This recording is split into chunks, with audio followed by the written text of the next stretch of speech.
आज अनेकांच्या मनात असा प्रश्न येतो की आमच्या अवतीभोवती कुठे निगेटिव्ह एनर्जी आहे का, आम्हाला निगेटिव्हिटीने व्यापलंय का. तर हे नेमकं ओळखायचं कसं, आणि जर तसं तुम्हाला जाणवत असेल तर ह्यावर नेमका उपाय काय.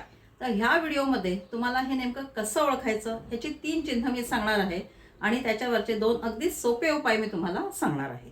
तर ह्याचं पहिलं लक्षण असं आहे की तुम्हाला कुठलाही फिजिकल प्रॉब्लेम नसतानाही जर तुम्हाला अचानक थकवा जाणवायला लागत असेल, अंग अचानक असं जड होत असेल, तर हे एक पहिलं सिम्पटम असू शकतं. सेकंड म्हणजे कारण नसताना चिडचिड, कुठल्याही कामामध्ये लक्ष न लागणे, मूड जाणे, विनाकारण चिडचिड होणे, हे दुसरं लक्षण असू शकतं.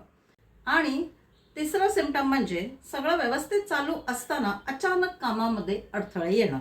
अरे हे असं का झालं, हे काम का अडलं, तर असे अडथळे येणं. जर हे 3 सिम्पटम्स जर तुम्हाला दिसत असतील तर निगेटिव्हिटी असण्याची शक्यता असू शकते. बरं, आता ह्यावर करायचं काय. एक साधा सोपा उपाय म्हणजे ओम नमः शिवाय ह्या मंत्राचा 108 वेळा जप करायचा आणि अंघोळीच्या पाण्यामध्ये मोठं मीठ घालायचं. हे 2 उपाय करून पहा, तुम्हाला ह्याचा नक्की चांगला अनुभव येईल.